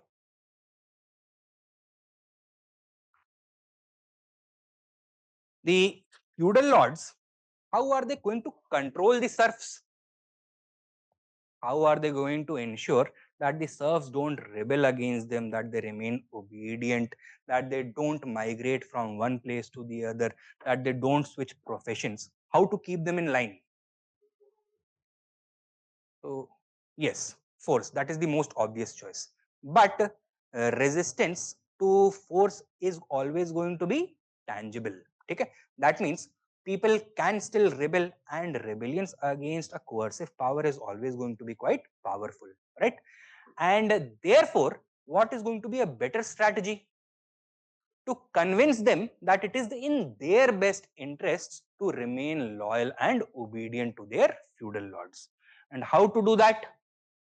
By brainwashing them, by indoctrinating them. Now, what is going to be the most convenient institution which can help the feudal lords in indoctrinating the serfs? The church, obviously. So how will the feudal lords reward the church? They are going to share some of their power with the church. They are going to donate large parcels of land to the church. They are going to allow the church to maintain their own serfs. They are going to allow the church to collect certain levies, that is tithes, religious duties, from the peasants living on their land, etc. And in return, what is the church going to teach the peasants? That they should remain obedient, that they should respect the established order, that the established order on earth reflects the established order in heaven, that it is a part of the will of God that they have been consigned to earth to work the fields, that it is an act of religious merit, punya, that they are continuing to remain obedient to the Lord. Okay? In such a scenario, as the church is the intellectual and ideological leader of the people of Europe, is it going to favor that the people of Europe become free thinking, or will it favor, will it be in its interest to keep them docile? Docile. So free thinking is going to be discouraged by the church. And if free thinking is discouraged, will the people ever be in a position to question their established reality? Nahi, they will not be in a position to question the knowledge that they are being given. They are not going to be in a position to challenge the political institutions that govern them, the social institutions which regulate their social behavior, etc. And therefore, this is going to lead to not only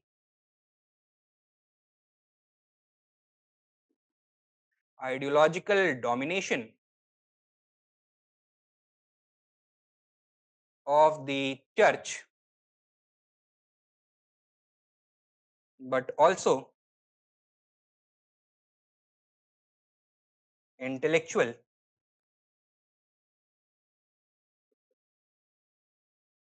stagnation. Okay?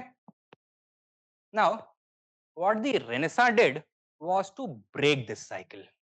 How? It created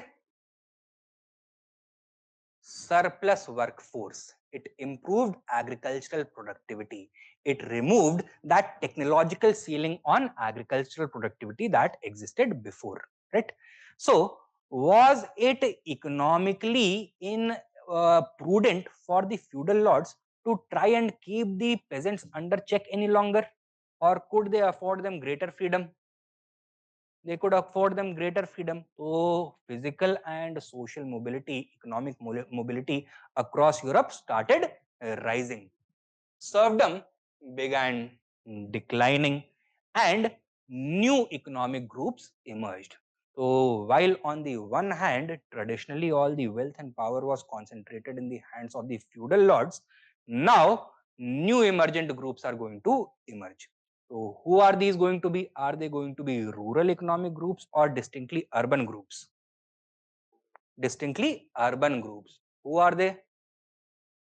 New bankers, money lenders, traders, guild leaders of artisans, etc.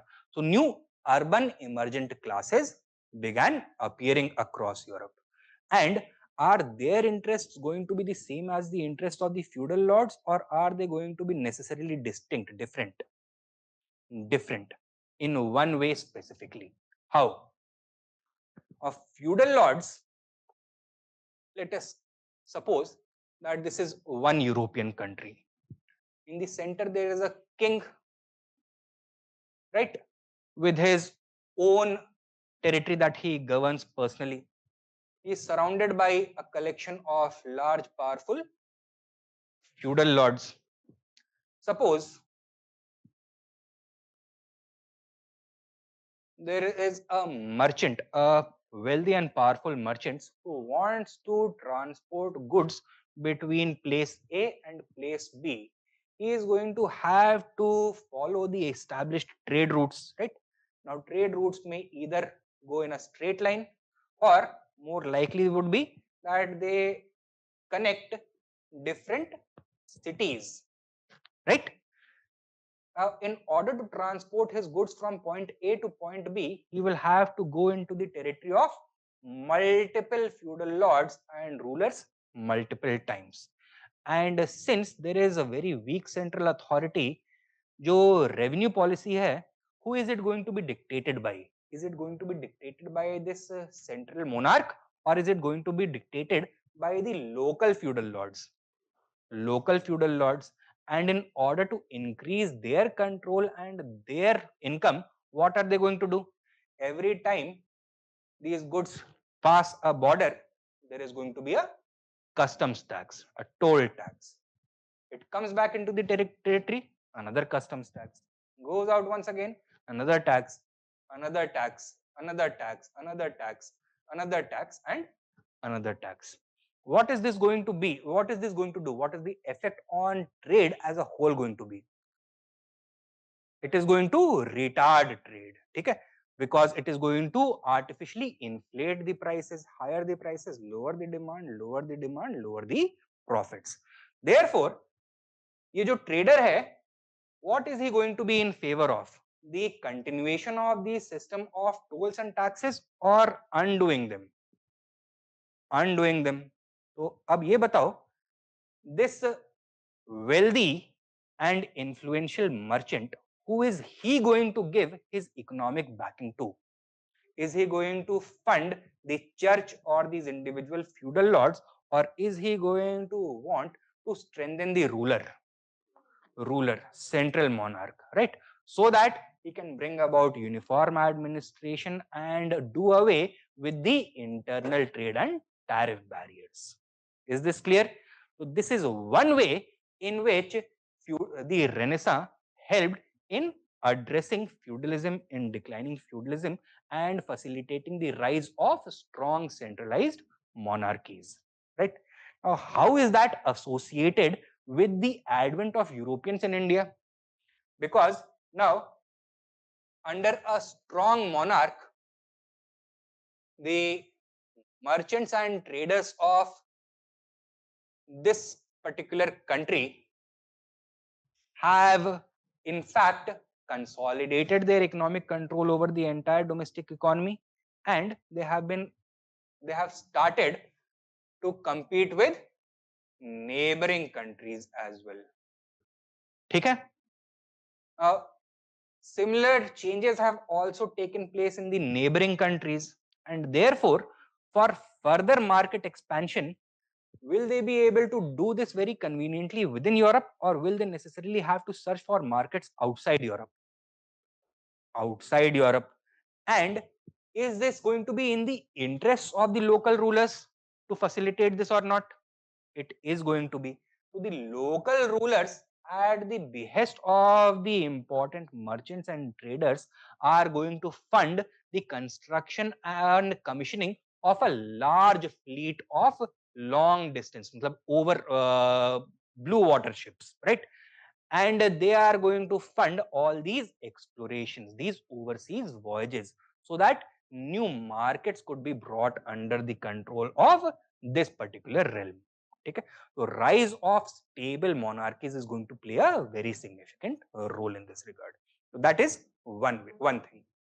Now coming back to the notes, a rise in agricultural production and advances in shipbuilding were also facilitated by an increase in the supply of meat. As agricultural technology improved, increase in meat supply also increased, or the meat supply also increased. As a result, overall prosperity across Europe increased, leading to a rise in demand for oriental luxury. Simultaneously, the demand for spices also increased. Now, as disposable income increases, demand also increases, and especially demand for, as people start moving from lower income groups to higher income groups, तो high value added goods की demand भी increase हो जाती है. That is luxury goods, right? And the people of Europe, especially the upper echelons of society, among them, the demand for oriental luxury increased. What do we mean by oriental luxury? Eastern luxurious goods, especially Eastern textiles, especially cotton and silk goods. What else? Perfumes, ivory, ceramics, yes, jewelry, etc.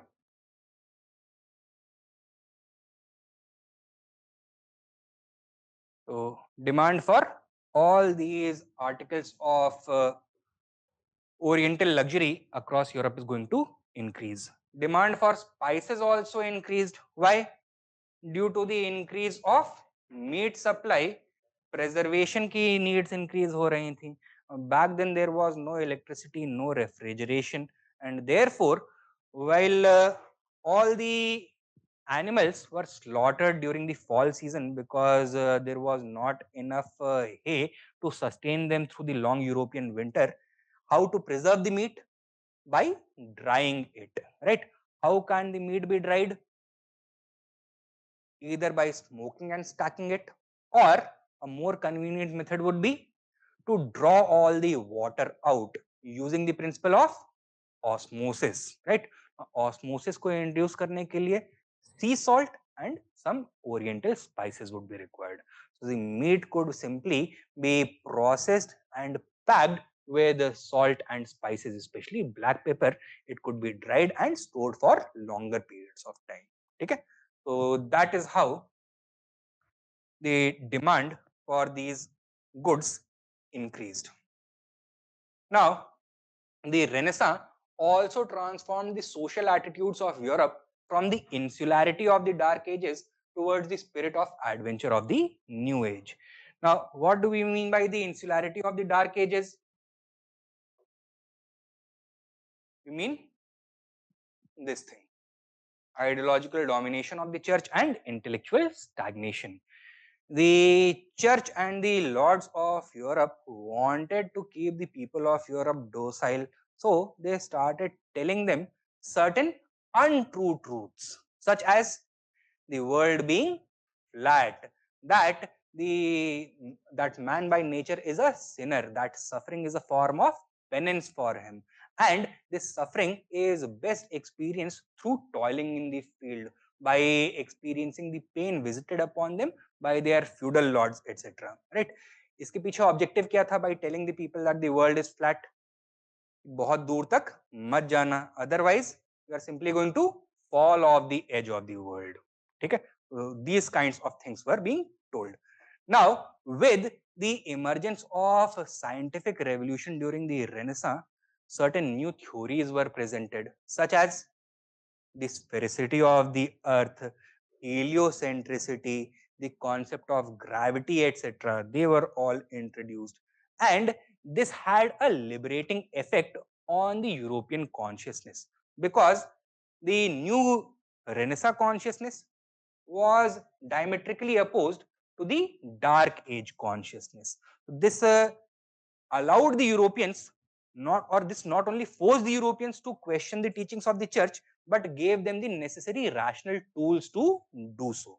And once they started questioning, they started coming up with new explanations or a new theory of the world. And this led to the emergence of a new consciousness characterized by the spirit of adventure. So this is how the Renaissance facilitated the advent of Europeans to the Indian subcontinent, Indian Ocean region. Another important development was the fall of Constantinople in 1453. Where is Constantinople? What is its modern name? Istanbul. Where is it? Turkey, partly in European Turkey, partly in Asian Turkey. So it separates the Bosphorus Straits, which connect the Mediterranean Sea to the Black Sea. So it separates Europe from Asia, or the city straddles both these continents. Till 1453, this had been ruled by the Eastern Roman Empire, also known as the Byzantine Empire. For the past 300 years, the Seljuk Turks of Anatolia, that is Asia Minor, यानी कि जो Eastern Turkey, Asian Turkey, they had been trying to conquer this city of Byzantium or Constantinople, but they had not been able to do so. ठीक है? Now, Europe and the Middle East, at least since the advent of Islam, had a very hostile relationship. These places had experienced at least 4 major crusades being fought over more than 400 years. ठीक है? So you can uh, visualize the kind of response the fall of Constantinople, a Christian bastion, a Christian stronghold located at the very gates of Europe, to a hostile Islamic power would have been. What kind of a response do you think it would have elicited? ये सब चलता है और great panic. What would the monarchs and people, the Pope of Rome, etc., have felt? They would have felt a great degree of fear, a surge of fear, and the fear that now that Islam is at the gates of Europe, the days of Christianity in the place of its birth, that is Europe, are numbered. Okay? And thus, in order to preserve Christianity, to protect Christianity and allow it to continue growing, can Christianity remain within Europe, or will it have to be aggressively exported out of Europe? It would have to be aggressively exported out of Europe. And therefore, within Europe as a whole, a religious impetus was felt to spread Christianity outside Europe by discovering new worlds, conquering the people living there and converting them to Christianity. Okay? This was one thing. Secondly, Constantinople economically also was very significant. क्यों? Because the both the maritime as well as the overland trade routes connecting Europe to Asia passed through this one city, that is Constantinople. Till the time it had been under the control of the Byzantine Empire, it was the Europeans who controlled trade between Europe and Asia. So it was the Europeans who decided what taxes, how much quantity of goods, at what prices they would be allowed to trade. Now that Constantinople was under the Ottoman rule, what are the Ottomans going to do? In order to pressurize the Europeans, they are going to either increase taxes or blockade Constantinople, blockade European trade through Constantinople. And on the other hand, what is happening? European demand for Oriental luxury is rising as a consequence of the Renaissance. So demand for Indian goods, for Chinese goods is increasing on one hand, and because of the fall of Constantinople, the supply of Oriental luxury has come to a virtual standstill. And therefore, there is going to be great pressure upon the Europeans to do what? To discover a new route to the east, bypassing the Ottomans, bypassing Constantinople as a whole. And therefore, from the 1450s onwards, a large number of European voyages were undertaken by explorers, adventurers, and discoverers in order to discover a new all-sea route to India. Okay? These European explorers were out looking for India, and that is why when the earlier explorers reached the West Indies or the Caribbean, what did they call the people living over there? Indians. They thought that they had found the Indians. They became the Red Indians, right? Finally, it was in 1498 that Vasco da Gama, after having rounded the Cape of Good Hope, finally arrived at Calicut. Is this clear?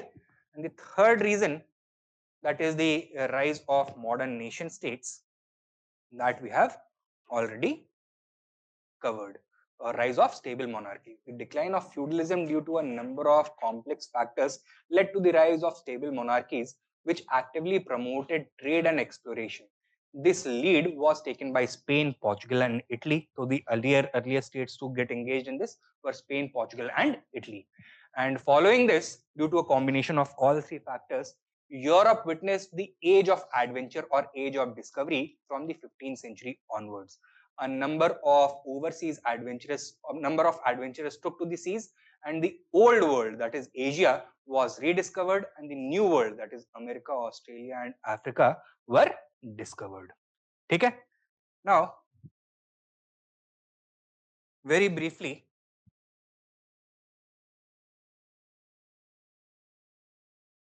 let us talk about some important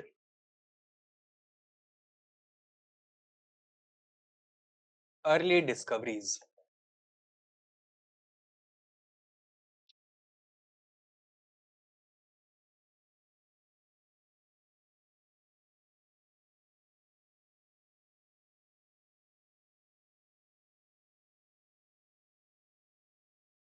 Bartholomew Diaz, what did he discover? The Cape of Good Hope. Hugging the entire western coast of Africa, he sailed down to the southern Cape and rounded the Cape of Good Hope. But then he returned from there. He did not continue with this journey. When did he do this? 1487. And the name itself should be instructive for you. What were the Europeans trying to find? India. And why was this cape named the Cape of Good Hope? Because it is further through the Cape of Good Hope that there was any hope of discovering India. That is why this was called the Cape of Good Hope.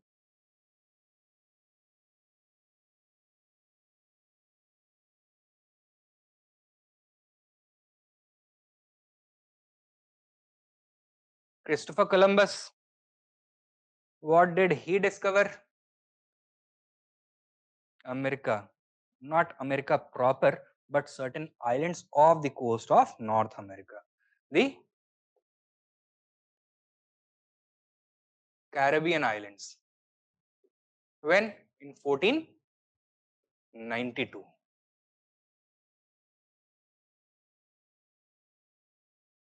Third, Vasco da Gama.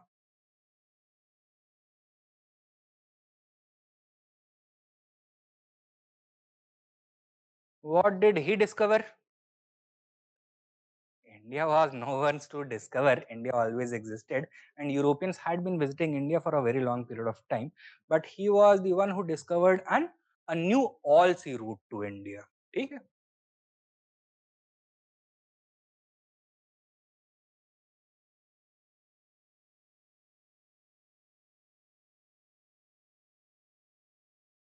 When?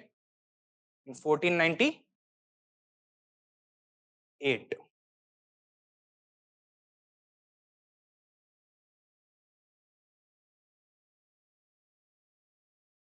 And lastly, another major discovery during this initial phase by Amerigo Vespucci, an Italian navigator. What did he discover? इसके नाम पे कौन से continents named हैं? America, right? He was the first European to land in mainland America, but not in North America, but in South America, in Brazil, to be more specific. 1501.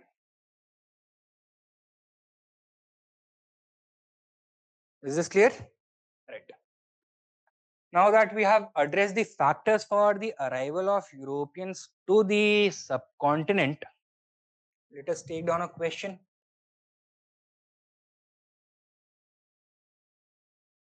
Examine the factors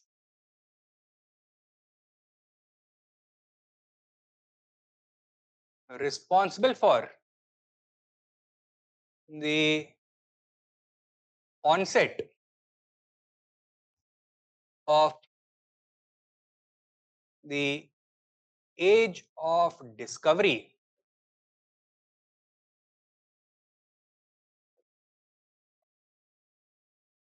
and the arrival of Europeans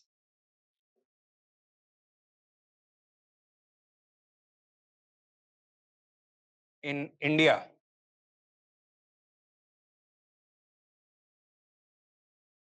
during the early modern age.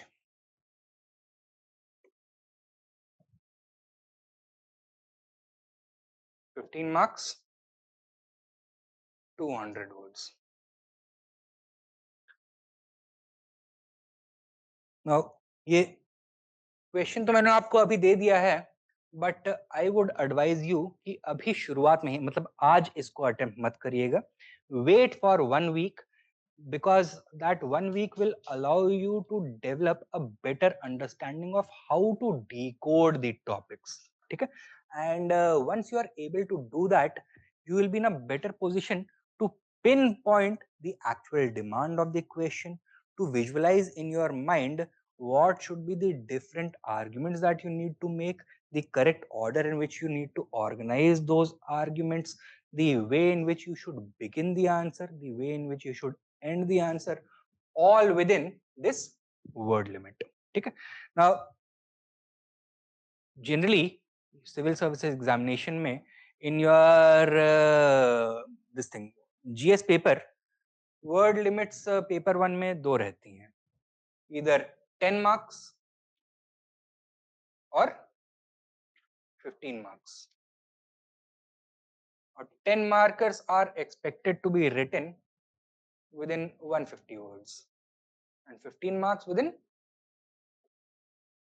200 words. This does not mean that you have to sit in the examination hall like an idiot counting each and every word that you write. Rather, the answers that you will be writing are going to be on question come answer sheets. Okay? So, in your question come answer sheet, on the first 4 leaf, you are going to have 20 questions written one after the other without any space in the middle, right? Like this. But then after you turn leaf after leaf, you are going to be encountered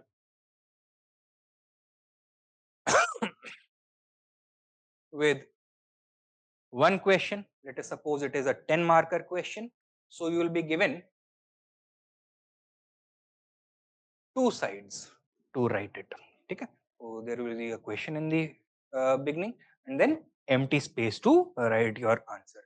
So for 10 markers, you are going to get 2 sides of a page, and for 15 markers, you are going to be given 3 sides. Okay?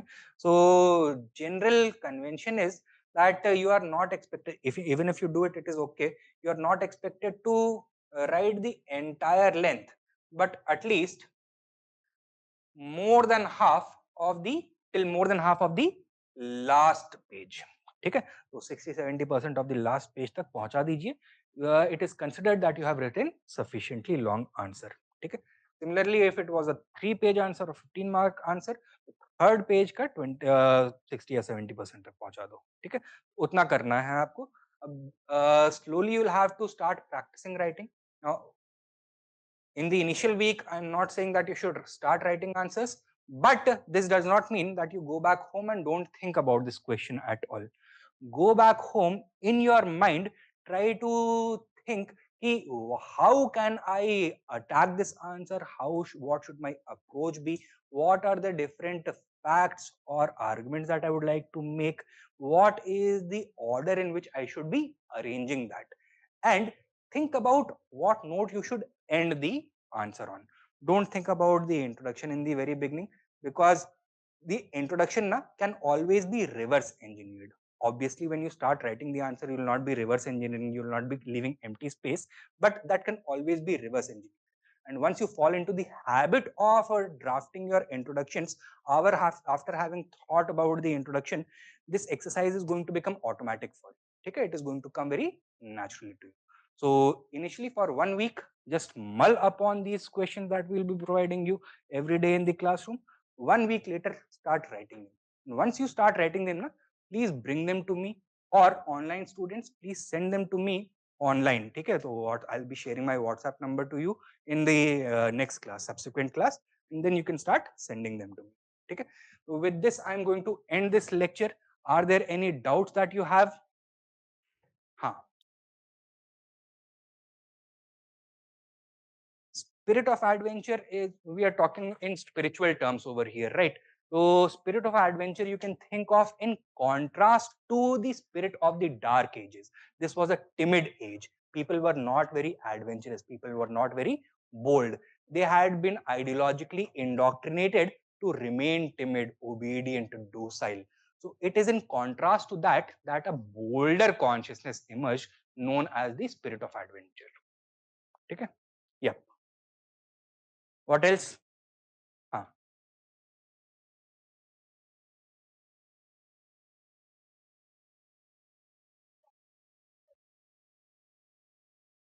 Europe also we cannot say 14th century. The beginning of modern age that started in parts of Europe from 14th 15th century, but modern age proper that started from there are a number of episodes actually from either the 17th century or 18th century.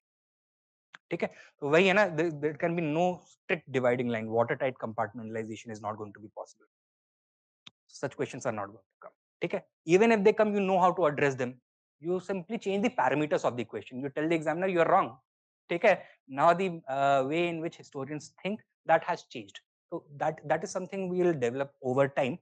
But I just wanted to inform you guys कि don't think in terms of absolutes when it comes to any of the social sciences. Okay, many of you must be from science background, habituated to thinking in terms of absolutes, but when it comes to human interactions, human systems, absolutes very rarely exist. They may exist in the form of ideals but never in the form of reality. Okay, so same is the case with history also. Okay, anything else? No? Online students?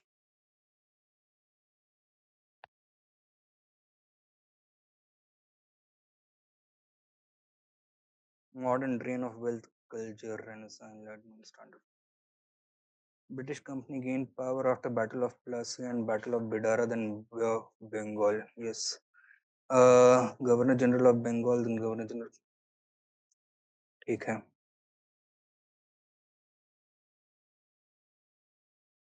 हाँ, I'll be uploading the slides in the group. Why after World War II British became weak as so much as possible they hand over power to Indians? Because the Second World War had been extremely costly for them, both in terms of political will, material, as well as men. So they did not have the will to go on any longer. Further, resistance in India had become so acute and the British economy had been broken so badly that they could no longer afford to keep on governing India, suppressing Indian resistance, and derive a profit from India. So rather than deriving a profit from India any longer, they were having to spend their meager resources on the upkeep of their administration in India.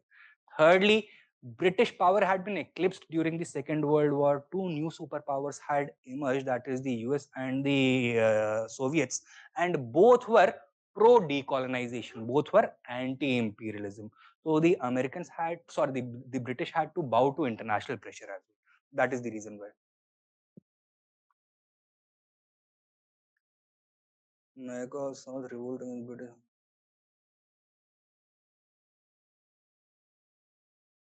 Keshav, Rayatwari system will be addressing in the future.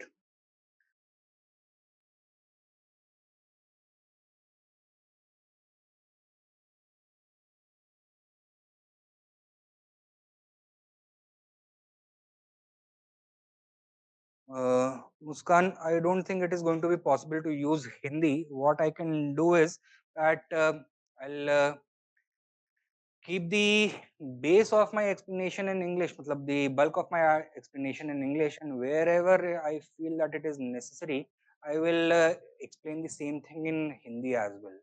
Okay, that is the best we can do. I cannot use Hindi exclusively, since both within class as well as online, there are a number of students from non-Hindi speaking backgrounds. So we'll have to accommodate them as well, right? Homework यही है that you have to revise whatever you have learned today, and before you come to class tomorrow na, try to go through all of the handout. It is about 20-21 pages only. I'm sure within an hour or two you can read through that. I'm not saying that you mug up each and everything. I'm just saying that if you have some foreknowledge about these things na, our task is going to be much smoother. We can progress a lot faster also, and probably your understanding is going to be better as well. Now, today we have not covered very much of our time went to talking about the study plan. We have only talked about one thing, that what were the factors responsible for the arrival of Europeans.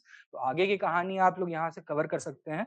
It is also about the advent of Europeans, Portuguese experience in India, the 18th century India, early British history in India. So those things you can go through. We'll try to cover them in tomorrow's class as well.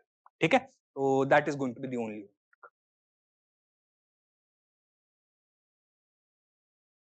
History optional तो अभी कोई plan है नहीं. Get in touch with the front office, they will be able to guide you. नहीं, we do not have to refer to any other source. अच्छा, this is one thing I wanted to clarify to you guys कि आप लोग अभी अपने libraries में rooms पे जाओगे, रूममेट्स को देखोगे, कोई स्पेक्ट्रम पढ़ रहा होगा. somebody would be reading NCERT, somebody would be reading Tamil Nadu board SCERT etc. See, if you have to go from point A to point B,